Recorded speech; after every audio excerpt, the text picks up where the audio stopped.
Hello, this is Mr. Precella. Today I'm going to be discussing logarithms with my math class. And we'll begin by defining a logarithm. When I use the variable b, let's assume that it's some positive number but not equal to 1. B is standing for base.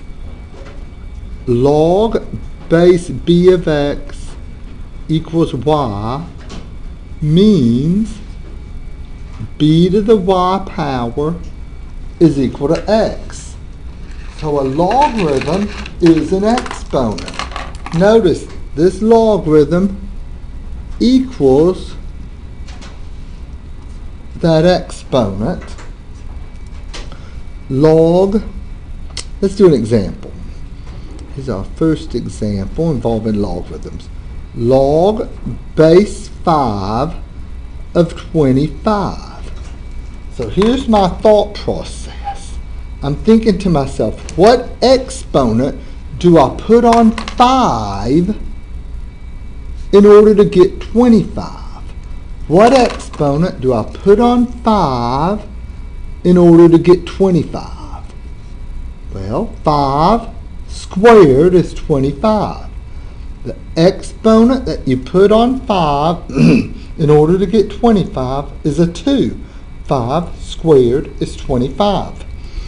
What about log base 2 of 8? Now be careful, don't say 4. Let's see.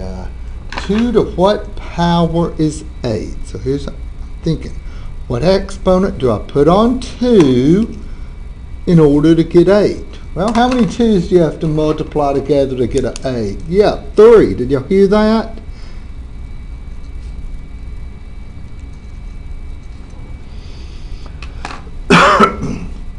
Now,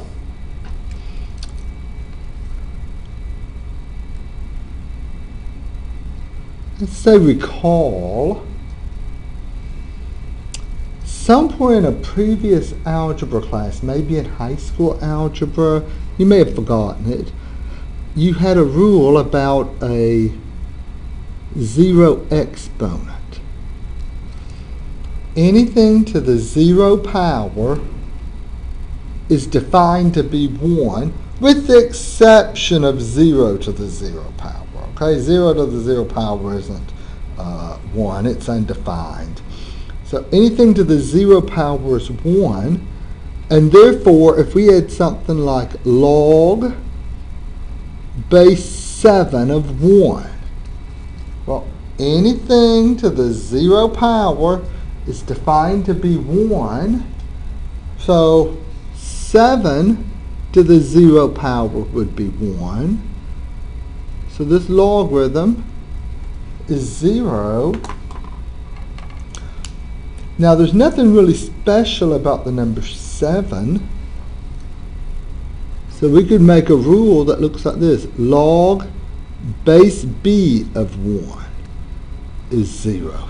It doesn't really matter what exponent what base you're using. There's nothing special about 7. Sometimes students like to punch it into their calculator.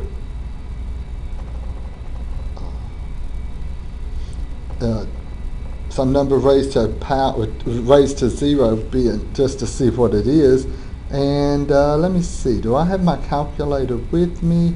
Well, I don't see it here on my desk, so I would suggest that if you have your calculator,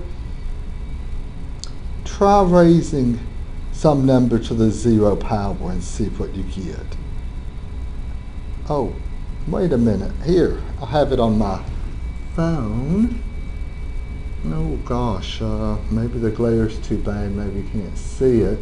If you go 7 raised to the 0 power and hit equals, it's going to say 1. It doesn't matter if I said 7, it could have been any number. 25 raised to the 0 power. going to give you 1. Anything raised to the 0 power is 1, with the exception of 0 to the 0 power.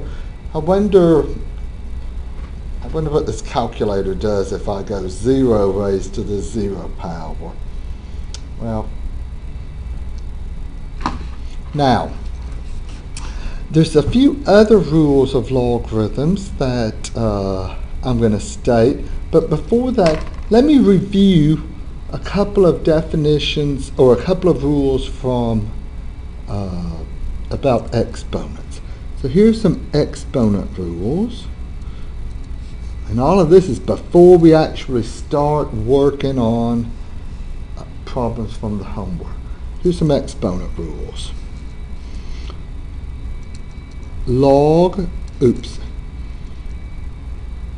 B to the n power times b to the n power. To multiply like basis, you add the exponents. To divide like basis, you subtract the exponents. All of these rules here are just things you've seen in a previous algebra class, and I'm just wanting to make sure that sort of refresh your memory over them. To raise one power to another, you multiply the exponents. Now, this next rule, the formal definition of a negative exponent, b to the negative n power is 1 over b to the n. So this negative exponent means 1 over. More than likely you just did a assignment over, if you're watching this, you've done some work with exponential functions, and we would have stated these rules and reviewed some of them then, but I'm just restating them. So a negative exponent means 1 over. So let's suppose we had, just to refresh your memory, if we had something like 8 to the negative 2 power. This is not negative 16. Okay, it's not negative 64. It's not anything, negative anything. A negative exponent means 1 over 8 squared. So 8 to the negative 2 doesn't mean negative 64. It means 1 over 64. And then one more rule of exponents. I'll put it right here. This is a definition of a fractional exponent. B to the 1 over n power. If you have an exponent in the form 1 over n, that means a radical. It's the nth root of b. So fractional exponent is really just a way of taking a writing a radical. The natural question is, well, what if this pink 1 or something other than a 1? Well, let's do an example. Suppose we had something like, let me think, 125 to the 2/3 power. To the 2/3 power. Well, when you have something like this, the bottom number is the root. So that means you're going to take the cube root, the top number is the power, and then raise it to the second power. The bottom number is the root. So you're taking the cube root of 125 and then square it. Now do that in your head. Let's see, what's the cube root of 125? Well, What number can we multiply 3 off to get 125? Is that a 5? So we'd have 5 squared, which is 25. And these exponent rules, together with this zero exponent definition, that might pop up as we start going through these. Okay? Now, back to logarithms. Well, the reason I started discussing exponents is because a logarithm is an exponent. Okay? So, here's a couple of rules that I'm going to use regarding logarithms. Remember what we said, logarithms equal exponents. What exponent do you put on 5 to get 25? What exponent do you put on 2 to get 8? Here's a couple of rules. Log base b of b to the w power. Now, thinking in terms of exponents. What exponent do you put on this green little b here in order to get b to the w? Well, b to the w equals b to the w. In college algebra, we will have discussed inverse functions at this point. If this is math for business, we haven't defined inverse functions, so what we'll say is, okay, if you have the same number here and here, those things cancel each other out. Formally, an exponential function and a logarithmic function cancel each other out.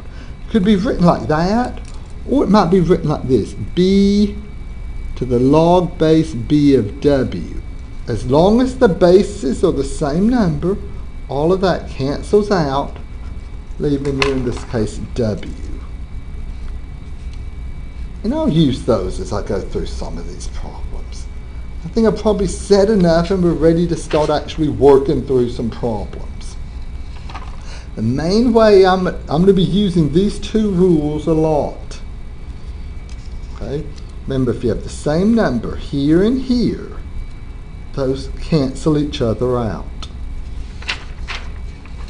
So let's look at number 1. Log x equals log base 2 of 1 over 16. Well, I want, when it says solve an equation, I want x equals some number. So, is that hard to see, that orange, sort of invisible orange? Well, there's the problem if you're having a hard time seeing it. So, let's write it like this. Here's my thought process. I want a big 2 immediately after this number here. If I have another big 2, then this number and this number are the same. They cancel out. So let's rewrite 1 over 16 with a big 2. Well, let's start with the 16. Don't say 8. How many 2's do you need to multiply together to get 16? 4. 2 times 2 times 2 times 2. 2 to the 4th is 8. 2 to the 4th is 16. 2 times 2 is 4, times 2 is 8, times 1 more 2 is 16. So I'm saying 2 to the 4th is 16. And now I'm about to use that definition of a negative exponent in reverse. If you look at it from right to left, what it's saying is, okay, a 1 over exponent is the same as, a 1 over can be written with a negative exponent. Look, going from here to here. If you have a 1 over, then you can write it without the 1 over just by making the exponent negative. So we're using this one in reverse, this definition of a negative exponent. This green 1 over could just be written with a green negative exponent. And now, okay, you have the same number here and here, so all of that cancels, leaving you just negative 4. So our answer on this one, -4.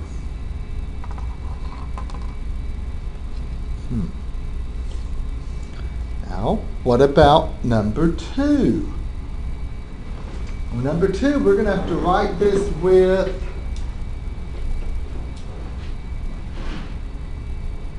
this is called common base.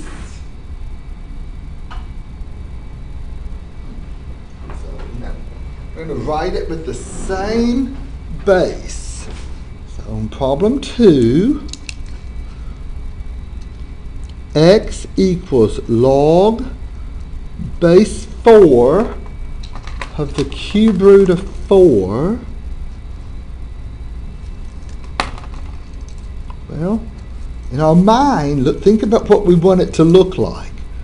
We want it written in this form. Log base 4. What big number do I need here in order for these things to cancel out? Well, a 4. Whatever this number is, we need the big number like that. But we have a cube root of 4. We want to just write it with an exponent. And that's here, this 5th rule right here. A radical is the same thing as a 1 over exponent. So like a square root would be a 1/2 exponent. A cube root would be a 1/3 exponent. A 4th root, a 1/4 exponent, and so forth. So whenever you see this cube root here, write it with the 1/3 exponent. And now, all of this cancels, leaving you just that 1/3. So 1/3 is what I'll type in there. Now, some notation. If you've looked at your calculator, you may have noticed that there's a log key on there. So here's some notation.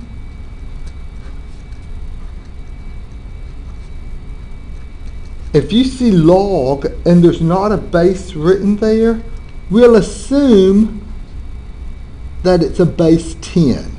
That's called the common logarithm. Log without a base, we assume log base 10. So on number 3, let's see, it says x equals 10 raised to the log 13. Well,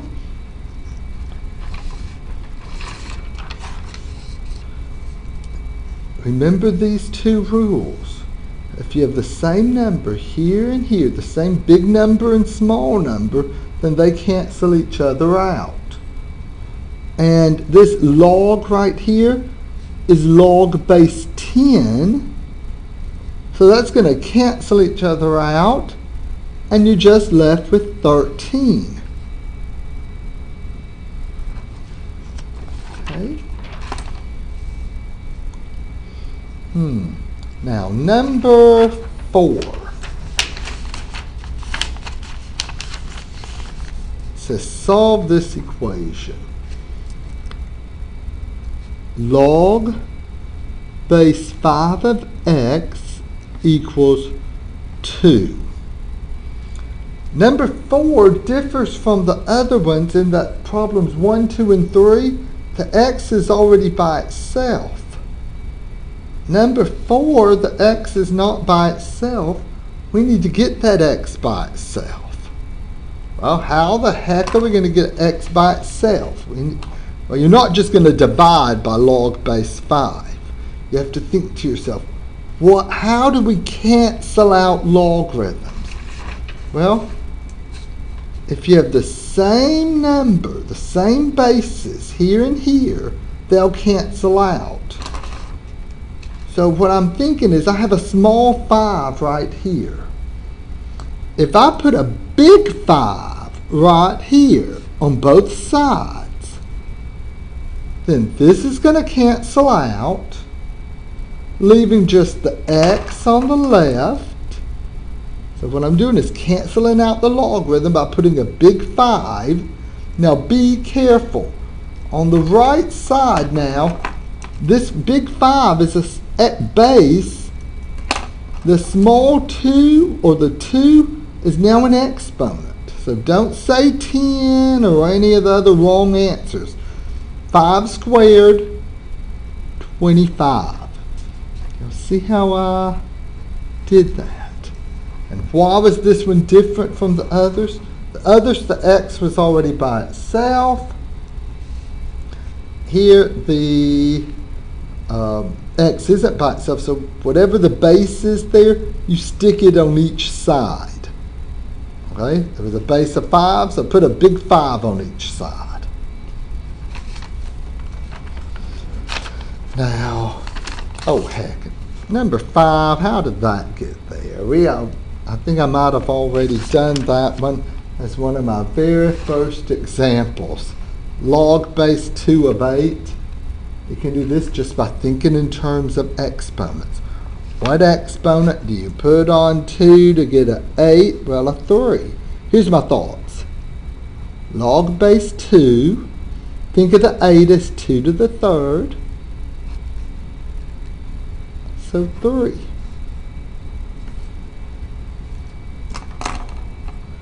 Oh, look at number 6. It's sort of like this first one here, only the numbers are a little bit bigger. But okay, we can handle it. Log base 5. Well, I need a big 5 right here in order for this stuff to cancel out. So let's think, how many 5s do I need to multiply together to get 625? Let's see. I'll play calculator in my head. 5 times 5 is